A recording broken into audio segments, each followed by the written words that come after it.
here to steal from me, or do we are actually asleep? Mr. Fisher, I'm here to protect you in the event that someone tries to access your mind.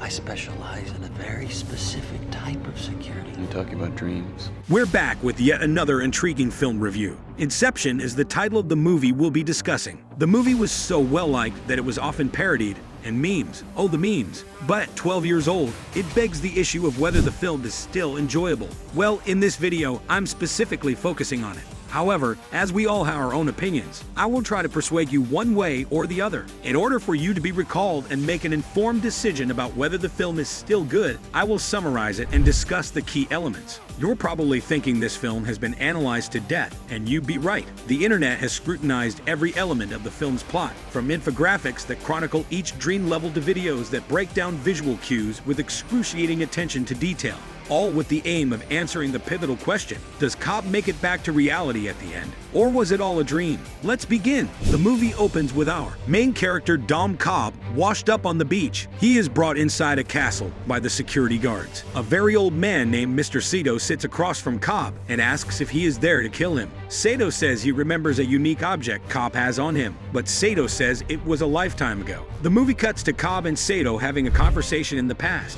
Saito is now young and Cobb is cleaned up and wearing a suit. He is also with his partner Arthur. They are explaining to Saito about the process of extracting information from people's dreams. Shortly after the room starts shaking, we see that Dom, Saito, and Arthur are actually just dreaming. Back in the dream, Dom tries to steal confidential information from Saito. He gets it, but Saito recognizes that he is in a dream, and the dream begins to collapse. Arthur is killed in the dream by someone Cobb knows, which wakes him up. He proceeds to wake the others. Once awake, Cobb interrogates Saito. Cobb is trying to get more information out of Saito that was missing from the dream. As Cobb gets aggressive, Saito realizes that he is actually still in a dream within a dream. When Cobb and Arthur realize Saito is aware that he's dreaming again, they believe they have failed their mission. They were hired by a company that competes against Mr. Saito, and they were trying to get confidential information for the company. But Saito knew he was dreaming and didn't let them get the information they needed. The crew wakes up and leaves Saito on the train without any trace they were ever there, but one of Cobb's crew members sells them out. Then we have Yusuf, a chemist who will make a very powerful sedative to keep everybody asleep throughout a very, very long dream without being disturbed by outside factors. Then we have Ariadne, who is basically the architect. She will create everything we see in the dreams. The cities, the landscapes, everything is created by her. Saito,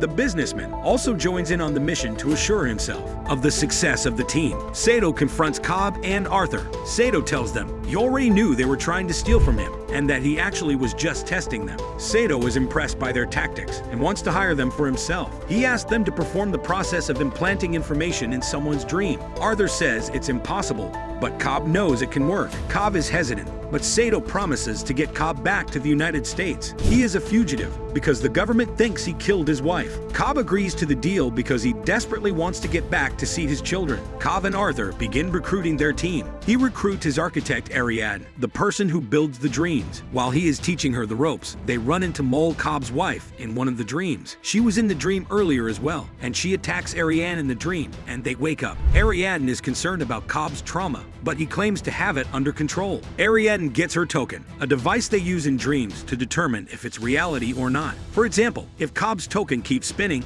it's how he knows he is dreaming. Cobb continues to recruit. He gets a man named Eames who can impersonate people in dreams, and he gets a chemist who can create a compound strong enough for that deep of a dreaming state. Saito gives them the run-through. He needs the hair of a competing energy company to break up the company. Eames and Cobb lay out a plan and begin doing their research on their target, Robert Fischer. While preparing for the mission, Ariadne learns more about Cobb's trauma. She enters his dream and sees he is clearly affected by her. Cobb is trying to hold on to the past, and Ariadne is worried it will affect the mission. The team proceeds with the plan. They incapacitate Robert Fischer and enter his dream. While in the dream, they begin their plan, but right away they are unexpectedly attacked by Fischer's subconscious. Cobb tells the team Fischer must have had training, and his subconscious is defending itself from an attack. Saito is shot, and Eames is about to shoot him to wake him up, but Cobb tells the team that because of how heavily sedated they are, they will not wake up. Instead, their minds will drop into limbo, and there is no guarantee of coming back from it. The stakes have increased, and the team has no choice but to proceed. They continue with the plan and begin implanting seeds into Robert Fischer. Cobb reveals the truth about his wife Mole.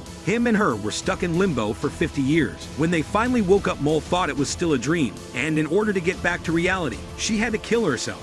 Mole took her life and Cobb fled the country. Back in the dream, they are fleeing Fischer's security. They link up and go into another dream, the second dream deep. Inside, Cobb pretends to be Fischer's dream security. He tells Fischer he is dreaming and attempts to gain Fischer's trust. They play it off like they are protecting him, but in reality, they are continuing to plant seeds for Inception. The team sets it up, so Fischer thinks his uncle is breaking into his mind. Fischer agrees to go another layer deep to stop his uncle, but really the team needs to continue planting seeds deeper in Fischer's subconscious. Time is running out for the team. The process for waking them up, which they call the kick, begins. In the third dream, they rush to infiltrate Fischer's deep subconscious. Cobb's mind brings his wife Mole into the dream. She kills Fischer, and it sends him into limbo.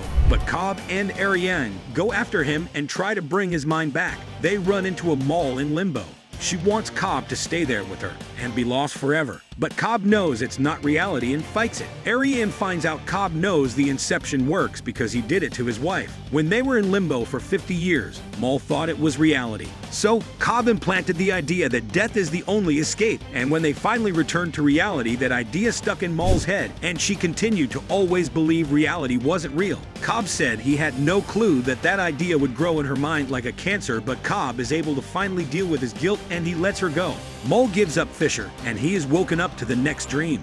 Back in the third layer, deep, Fischer discovers the final seed they have implanted in his subconscious. The kick is almost complete. Ariadne wakes herself up, but Cobb stays in limbo. Saito has died, and Cobb stays in limbo to find him. The others make it back to the first layer of the dream and wait for Cobb and Saito. Cobb shows up to a very old Saito, just like in the beginning. Saito has spent an entire lifetime in limbo, since he has died in the third layer of the dream. Both of them slowly remember who and where they are. The object Saito recognizes is the Cobb's token. It continues to spin, and they realize they are not in reality. As he reaches for his gun, the compound wears off, and everyone wakes up on the plane. They smile and nod at each other, realizing it has worked. Saito wakes up and makes his phone call to get Cobb back to the United States. We see Cobb enter through U.S. Customs with no problem. Cobb heads home to see his children, and unlike in his dreams, for the first time Cobb sees his children's actual faces. However, the movie ends with Cobb's token still spinning, leaving you to wonder if he is still dreaming.